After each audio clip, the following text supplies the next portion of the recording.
Greetings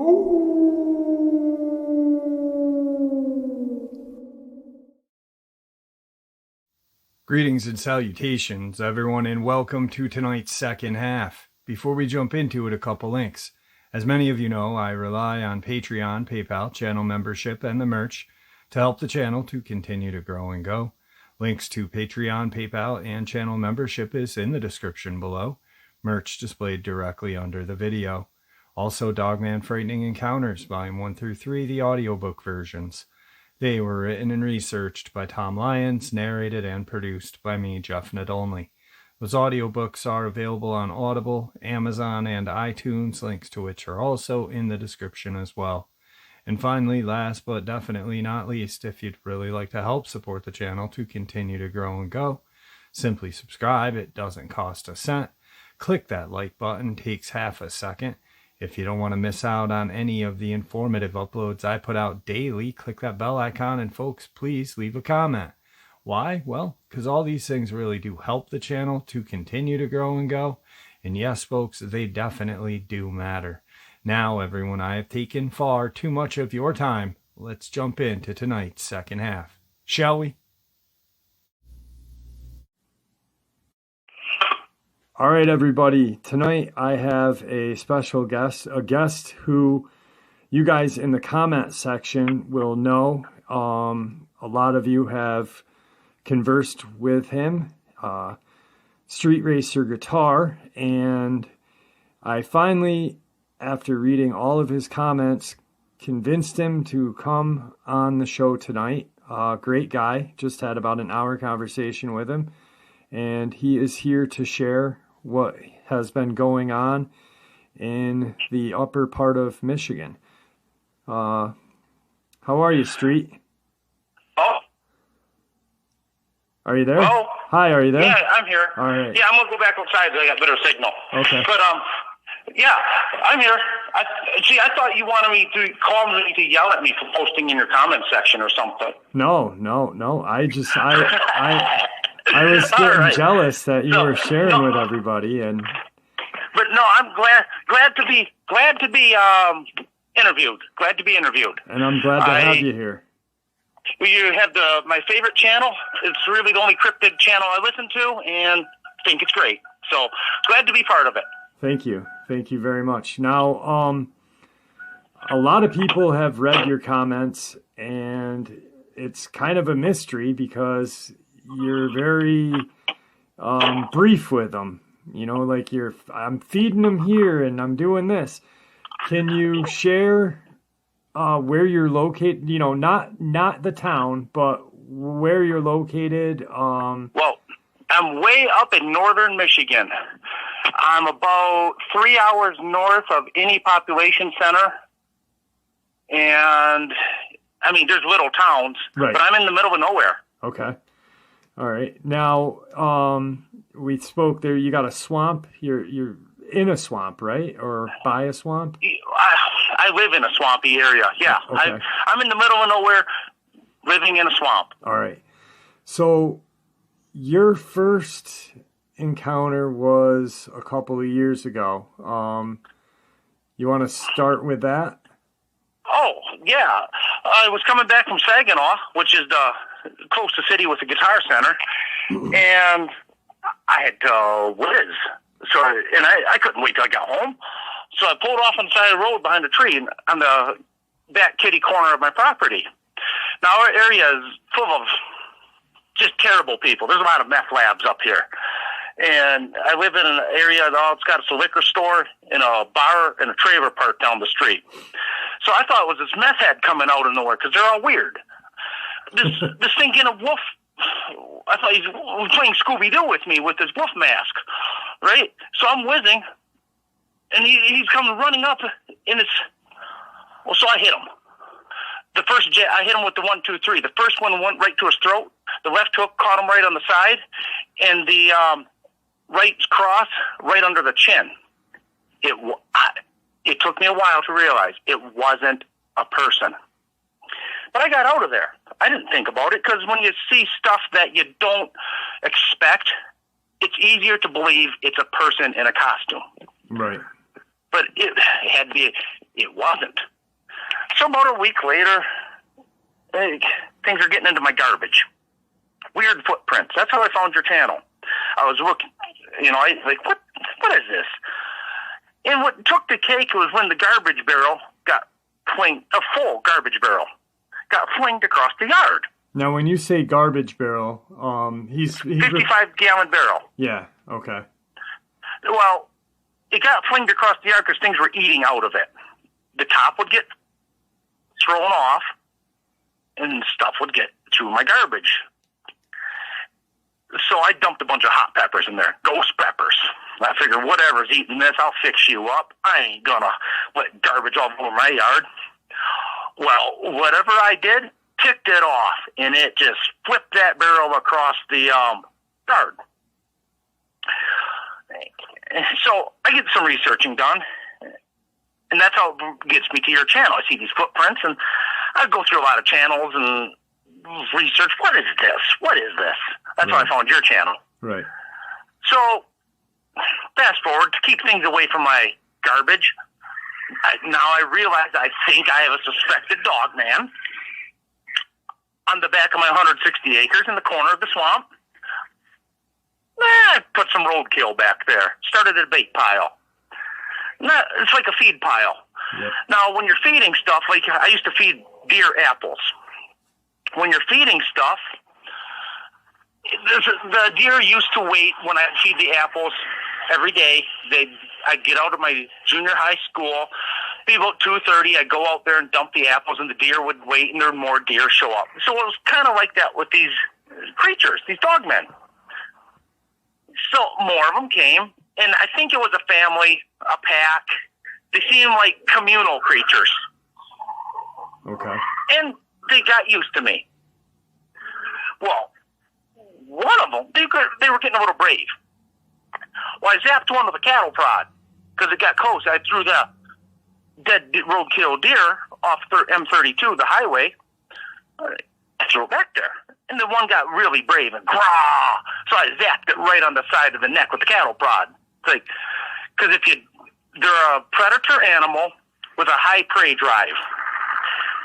If you're not scared of them and you don't run away, going, oh my God, something scary, you'll be fine. Stand your ground. It's like that with people.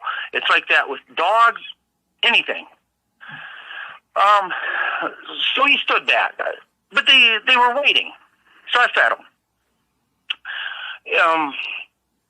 This is kind of like, there's lots of little details. I'm giving you the condensed version. I will answer anything on questions and answers and in future interviews if you want. Right. Or in the comments. It's okay. Well, eventually, I call the DNR. Because it's the right thing to do. A few years ago, a wild boar got hit in front of my house, which is an invasive species, and what you're supposed to do is call the DNR or something, let them know. So I did that. He's out with the sheriffs. Okay? Well, stop feeding those. They didn't act surprised. They really didn't do much. They kind of walked out in the woods. Stop. We need you to stop feeding that. You're a hazard to the area. Oh, okay. Well, I stopped feeding. Guess what? They come back up into my house area, back into them, dumping over the garbage cans, rooting through whatever, looking for foods, okay? Because you took away an animal's feed. So I started feeding them again. It wasn't about a week later. The DNR officer, I talked to him. Well, I got to make some calls. Well, he called this agency. I'm believing it's a government agency or something. 2 black SUVs, stereotypical, Chevy Tahoes. 1 black van. I'm guessing it's a surveillance van. And 1 Cadillac with an official-looking dude. I'm going to call him a colonel. But I really don't know if he's a colonel or a major or whatever. He was official-looking. Right. They all had Virginia plates. Okay? Well, you stay in the house for a few days. You don't go back in the woods. All right. What's going on? They had drones flying around, gunfires going out in the woods, and a couple days pass. I really don't know, other than the safety of my window, exactly what was going on. I got this implied threat. You don't know what went on here. You don't tell nobody. This never happened type of thing. Right. Okay. Well, what do you do when somebody tells you don't tell them anything? You go blab, right? So I guess I'm a blabbermouth. But I'm not going to give you specific names or details. I don't even know if Agent... That's what he said? He said his name was Agent Smith? Yeah. Okay. Pretty generic, isn't it? Yeah. It's like, that's real generic. So they got rid of them. And I was kind of sad. Because they're rare. I'm assuming they're quite rare creatures. They seem to be. Nobody talks about them. They're not really in many textbooks. Right. They must be rare. Well,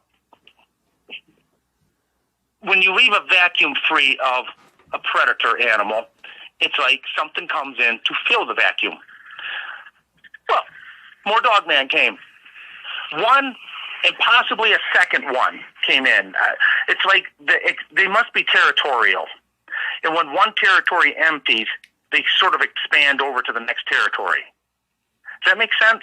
Absolutely. They're nomadic, so if they sense there's nothing there and you've got a great spot for them, why would not go there? Right.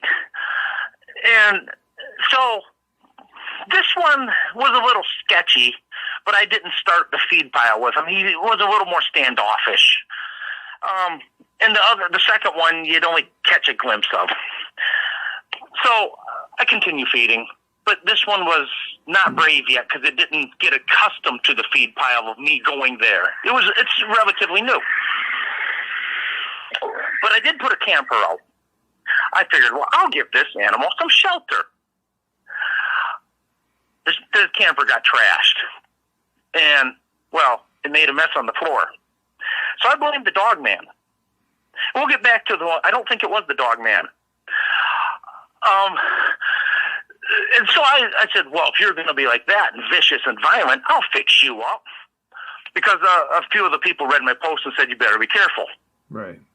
Well, I'll fix this thing. I'll put some antifreeze out for this bugger.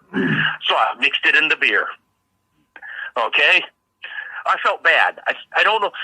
I don't know if I made him sick or not, but I felt bad the next day. I didn't kill nothing with the antifreeze. I'm assuming like a rat will take nibbles of something to see if it makes him sick if it's new. And that's why I have a feeling that's kind of what happened. Okay. But now I got the DNR officer poking back around. Hey, anything strange happening on your property?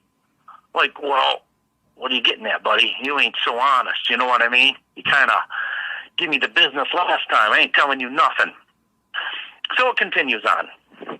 Now, why I don't think the camper was wrecked by the Dogman? Recently, I had a drunk on my property. He had a Ruger 22 with a 25-round clip, middle of the night, blapping away. Pow, pow, pow, pow, pow. I go out there, see what the heck is going on in my woods. And it's some drunk. And he's drunkenly mumbling, I gotta get rid of Satan's dogs. Well, it took some conniving and some swear words and some threats to get him off my property. Now, I'll tell you what, I'd rather deal with a predator animal that runs off one basic method of operation than some drunk with a 22 that you can't predict because people are crazy. Yeah. It's not anything else you have to fear, it seems, but people, because they're nuts. Anyway, I got him going, and he left in his dilapidated little SUV. Now, karma was bittersweet. He made it a mile down the road, went into the ditch, and I believe he got a DUI because the police came and got him. So I got kind of a last laugh there. Right. But that's sort of the brief version of what's what I've been putting down in the comments, and kind of what happened. Now, I mean, I got a couple of questions. When you said that when you were going to the bathroom, taking a pee, you're what, 6'2"? This thing was about 6'5". Can you give like a like, I know it was dark. How about what the body resemble? I mean, you've seen these in light and nighttime, right? Yeah. Can you give us a description? I'll tell you, it wasn't fat, because wild animals tend not to get fat. Right. It was jacked. But that experience was short-lived. Okay. Because this thing came running up, making some threatening noises, and now you don't know what's going on. You think it's a guy in a mask, so you hit him. Yep. And down he went. But it wasn't. But it was, and it smelled raunch. Like, it just smelled, well, like anytime, you know how you take a dog out and it rolls and stuff and it comes back in your house and stinks real bad? Yeah. That's how it smelled. Like a dog that rolled in some dead stuff. Like, whoa. At first I thought it was just a bum or a meth head or something. Right. But upon some research, it's easier to believe that than to think it was something that isn't supposed to exist. But yeah, and then so it was kind of built pretty good, I guess, if you want to answer your question. So the ones that you've seen in the daytime, are they what people have, explained how they're large tail, with the cropped ear almost? They're actually pretty close to the stereotype view. It was like if you cross a Doberman's mouth, yep, put some longer hair on it, because the Doberman's got real short hair, put some longer hair on it, put some really strong muscled chest and front shoulders. Okay. It's like heavily upper body strength and less. It's like a V-shaped human dog. Okay. It's hard to describe something that's like this, I guess. And it had kind of a brushy tail on it. And when it runs up, looks like when they run fast, it's more on all fours than just on 2 feet. Okay, so as they're coming towards you to get the food or whatever, they're running 4 feet and then they stand up, or? If they're running fast, they're going to run on all fours. Okay. Their arms are a little bit longer. Because if we ran on all fours, it kind of stinks because we're on our hands and knees. We're crawling like a baby. Right. People don't make no thing. But their arms are in like a proportional build, so they can scoop down and use them as four legs to run. Right, because if a human runs on, like, if they're using the pads of their feet and the pads of their hands, it's an odd, their arms would have to be longer to actually compensate for the legs being long. Right. So. Pretty much. Yeah. Next question. Well, eye color. Have you? Brown. Okay. So in the daytime, I didn't shine no lights. I know people have said at night they glow different colors if it's a Dogman or something else, but I didn't shine no lights on it. This is like in the afternoon. Okay. All right. So. And where you live in a perfect, like we were talking about this, you have a water source. Naturally, you have roadkill, which you're bringing back to them, and I'm assuming it's a forest, so there's going to be some sort of shelter for them out there. So you've got a perfect spot. And then I thought I'd be nice. That's why I put the camper out for shelter. Right. But I don't think it was the Dogman. I think it was that drunk guy that destroyed my camper. Absolutely, yeah. I mean, that was, and then when you scared him, he might have been talking out his ass like most drunk people do, but I'm going to kill all of Satan's dogs is, maybe he did see him, and maybe that's what he was shooting at when he was drunk back there, or he was just drunk. I don't know. I think this was, recently, and I don't know what he was doing. He was just some drunk on my property gonna shoot Satan's dogs. Right. Now It's like, after the DNR officer took off, so you still have a couple on your property, I'm assuming, yes? yeah. Okay. All right. Now what? One for sure. The other one, I think, stays largely in the older territory. Okay. All right.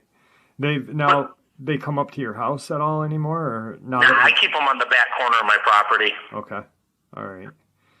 And like I said, guys, I've been reading his comments, and I've seen the conversations that you guys have been having with him.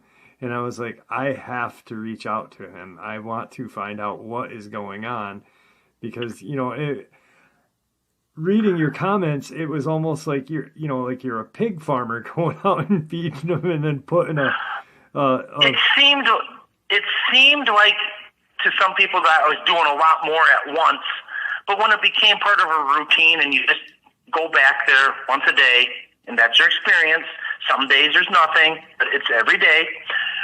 It's not like, oh, this is happening. Well, it's just part of a routine. Right. But it was almost like it was almost kind of felt like it was my farm animals back there. Vicious, mean ones, but, Now, there was one other question I wanted to ask. Hang on, it just slipped out of my head.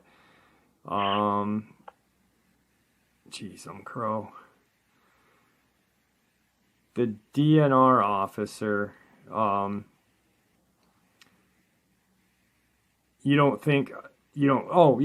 that's what it was. So when the initial visit with the Agent Smith and DNR officer, you heard a lot of, like a mini firefight. And drones, obviously, there's going to be drones. Well, I had to sit in the house. See, when all the black official-looking scary people came, the black cars and the guys in the fancy SUVs and uniforms and stuff came, the DNR wasn't with them. Okay. He just came once with the sheriff. Oh, okay. And then he's like, well, I got to make some calls. And then he sent the scary-looking agency people over. I don't know if they know about this and this is what they're supposed to do, but right. It was about 2 days, 3 days, and then you sit in your house. Don't go in your woods for a few days. And you didn't see them removing any carcasses or anything? You just heard I don't know. All I know, I didn't see none of that. Okay. I just heard stuff. Now, there is back roads on the other side of my property. It's not like my woods goes continuously. Okay. So they can go back there and take things off.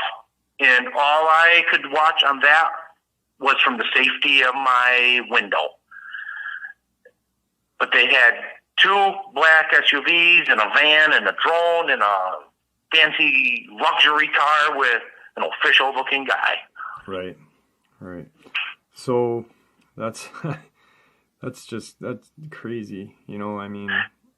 Then the next week, the DNR officer comes back. So anything strange happening lately? I'm like, yeah, I ain't telling you no more, buddy. Right. Because, you, like you said during our conversation, you felt like it was murder and inhumane to kill them a little bit. They sort of look like people, right? Right. They think they're highly intelligent creatures. I mean, so if it's a humanish looking thing that can think and process ideas, well, it's kind of like a person. Where's the moral dilemma? Where's the ethics here? Do you just blast it? And why would you do that? Right. It's not really causing you any harm. It's not ruining your home or attacking your animals or anything. So I agree. I will say, I've noticed if anything gets close to the house, I have a house cat that's never been outside. But my windows have been open all summer. Okay. If anything like that gets close to the house, the cat goes ballistic and hides, and you can't get him out from nowhere. Perfect little guard cat So, right there. So that you have like an alarm system. Right. So if anything's getting closer, like this cat, where's the cat? He's hiding. And the cat don't usually hide on nothing. So, I don't know what would happen if I had dogs. They'd probably bark and make lots of noise, but I don't have a dog, so. Right. Now, has you have a son? Has your son seen them? I don't let him go back to the feed pile. It'd be dangerous. Okay. But does he know? Hey, have you saw the Dogman?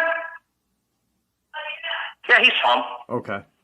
He knows they're back there. I just don't want him riding around on his quad or something all by himself back there. Absolutely not. Yeah, absolutely not.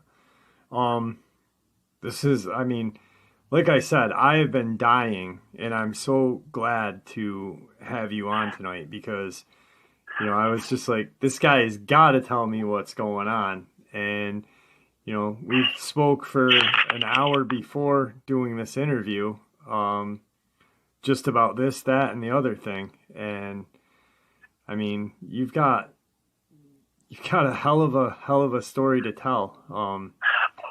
And I'm free. If anybody wants to ask me questions in the comment section, Yep. I'm pretty good. But we can also set up other interviews because I've observed as much as I can about how they communicate, how their pack dynamics are. I'm sort of into that a little bit, I guess. Okay. Now, Stuff like how that. about I'll answer the best I can. Let's touch basis on that. How do they communicate? What have you seen? Well, there's sort of... Think of how a dog communicates with its body language, its vocals, and its barks and growls. Yep. And multiply that, consider that like a toddler just starting out. Okay. And, you know, because a toddler just makes some noises. Yeah. Dog-like-ish, wild animal-ish, but they have a very active vocal range, set of communication skills. I mean, they can communicate pretty decently. Okay.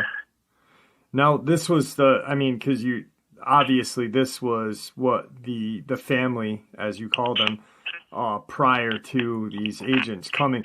How many were there back before? Right. What? I'm sorry? Nothing. No, how many of them prior to the guys coming in and hunting them were there before? 7. Okay. Now, seven was about the steady number. Sometimes there'd be 5 or 6. Sometimes there'd be an extra one. Did you notice an alpha? The big male. Yep. Okay. Is that now? The pack dynamic? Did he pretty much eat first? Was there, you know, because like with the lions and other wild animals, the alpha will always eat first. Was there anything like that, or? Maybe if they had to hunt for their food. Okay. Right? But if it's a free-for-all, you throw it down, and it's like a bunch of hungry house dogs wanting to all go for it at once. Right, okay. All right.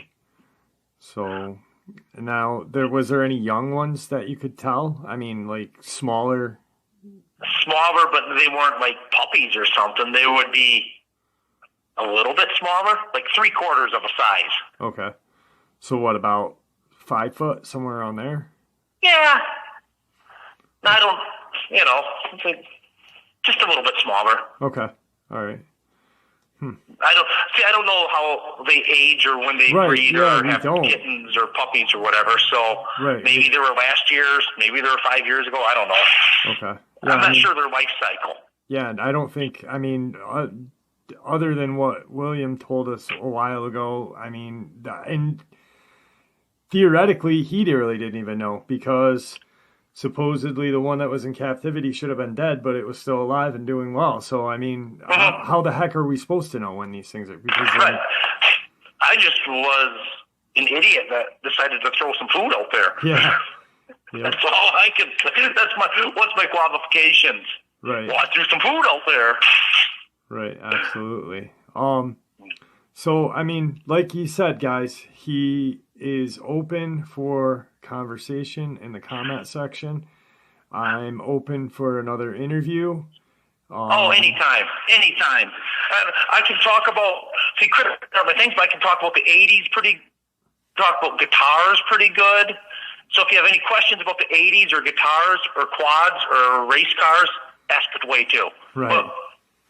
But we might lose the focus of the channel if we get too much of that going on. Yeah, we'll just do that on our personal time. But I mean, like, if anybody has any questions, feel free. He will gladly answer them. Like I said, I mean, I was in amazement and wanted to know what was going on. And I'm really happy that you reached back, you reached out to me. I'm glad you saw that comment. It's just, so if anything does happen, you'll let us know too. I wasn't sure how to take your comment at first when you read it today. I've been meaning to get back with you, but it looks like you were kind of on the defensive or something. No, I truly wanted to know. I was just like, please I don't think I said please. I was like, you keep sharing these with everybody. Get a hold of me. But